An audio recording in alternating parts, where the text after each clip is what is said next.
Love and hip-hop, the air felt thicker than usual today, as though a storm may blow at any moment. The usual chaos, a mix of passion, drama, and the promise of explosive moments that fans had grown accustomed to, was pulsing through the Atlanta stage. Behind the scenes, tensions were rising, particularly between two women with complex pasts, Jessica White and Karlie Redd. It had started out as a typical shooting day.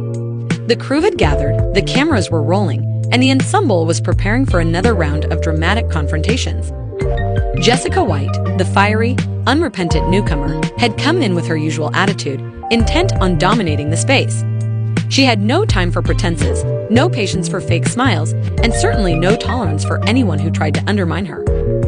On Love and Hip Hop Atlanta, on the other hand, Karlie Redd has been a regular for many years, painstakingly creating her own unique brand of drama for the cameras.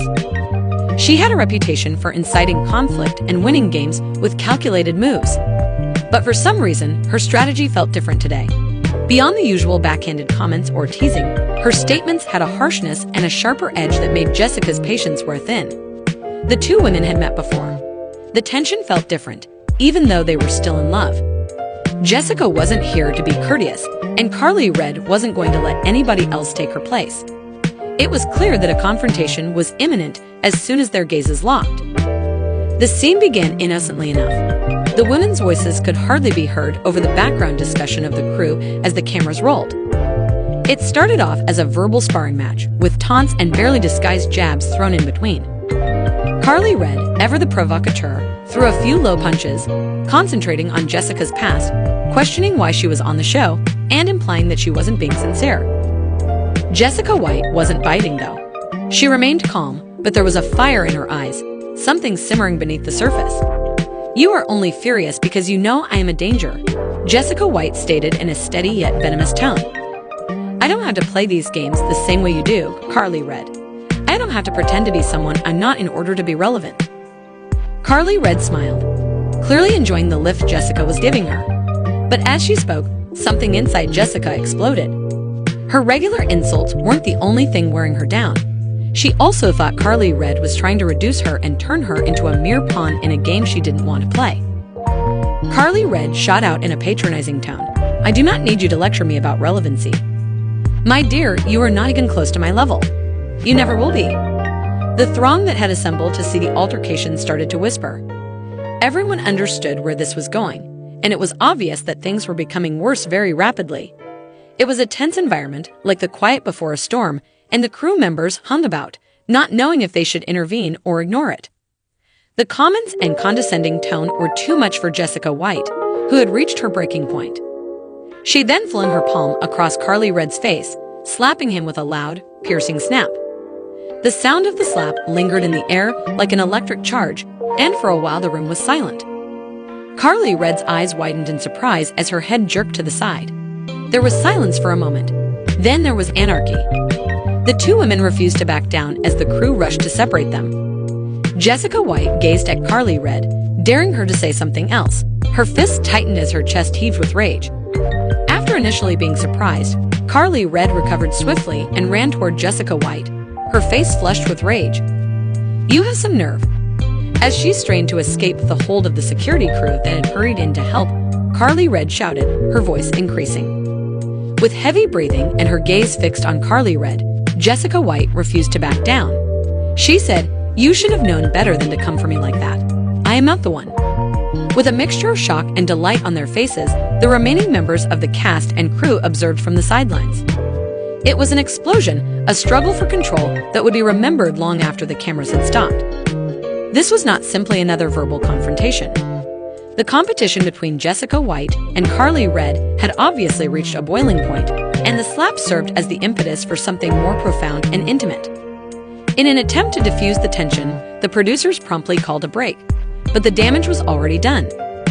The consequences would now be extensive, since both ladies had made their points, one verbally, the other physically. More than a singular occurrence, the slap served as a warning sign for what was to come, a window into the unfiltered passion and conflict that would influence Love and Hip Hop Atlanta in the years to come. Karlie Redd and Jessica White were dragged apart as the team frantically tried to reset, their rage still boiling under the surface. The conflict has barely just started. With tears in her eyes, Jessica White said, "I am at a loss for what to do. I adore him. This is all so twisted up, yet I do not want to lose him." Karlie Redd watched helplessly as Jessica White packed her bags and made her way to the door, knowing that she was about to begin another toxic relationship. Karlie Redd was powerless to stop her best friend from gradually disappearing. She had never felt so powerless in her life.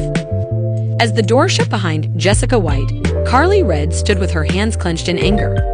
Not just Jessica White's boyfriend, but the entire situation infuriated her. No one should ever have to choose between love and their own happiness. The idea of controlling Jessica White made her feel awful, and she became furious. How could someone act that way towards someone they claimed to love? Later that night, Karlie Redd sat down and considered what had transpired. She couldn't stop thinking about Jessica White. She knew that her friend was good-hearted and worthy of someone who would always love, respect, and stand by her side. But it was invisible to Jessica White, at least not yet. The following day, Karlie Redd called Jessica White. The message she sent was, "I am here for you always. I have got you if you need to chat or if you need assistance." Every word in the little paragraph was intended by Karlie Redd. She would always be there to help Jessica White when she needed it most, even if she knew she might not be ready to end her relationship. Karlie Redd had no intention of overlooking Jessica White's boyfriend. She couldn't stand the thought of his hurting her best buddy. If he thought he could get away with treating Jessica White badly like this, he was in for another surprise. Karlie Redd wasn't the type to keep quiet when her pals were mistreated. No one should ever again interfere with her family, now or in the future. She would make sure he knew. The drama was far from over, and Karlie Redd was prepared for whatever came next. Jessica White's boyfriend was a little too controlling for her friend's benefit. Because he was neurotic and possessive, he had always questioned everything Jessica White did. But Karlie Redd never imagined he would react this way. At first, he was angry that Jessica White would stay at Karlie Redd's house without even talking to him. It was clearly disrespectful to him. When he found out that Jessica White had moved into Karlie Redd's house, he was not just sad, he was angry. The jealousy and insecurity that had been simmering for months now surfaced. He stormed into Karlie Redd's house one evening, out of control with his anger, and told Jessica White to leave. Karlie Redd was taken aback. She had never seen him like this before. She tried to counter him, but his tone was cold and commanding, as if his opinion was the only one that mattered. "She is my girlfriend, and I do not want her remaining here," he replied, giving Karlie Redd a fierce look. When Karlie Redd replied, "She is not your duty, she is my best friend," she retorted, "and she needs me right now. She's sick and upset. She's more than just a woman you can control. She is someone I care about and is accepted here." It was clear, though, that nothing she said would convince him otherwise. His already overwhelming anger only grew as he stood there ordering Jessica White to get her possessions. Jessica White stood in the middle of the storm, looking into headlights like a deer. Even though she was aware of his explosive potential, she was nevertheless opposed to going. She had seen it before, but this time it felt different, more dangerous, more demanding. The struggle was getting more intense, and she felt her heart drop as the reality of the situation set in. As Karlie Redd started packing her things, her heart wrenched for Jessica White. She could see the confusion and agony in her friend's eyes.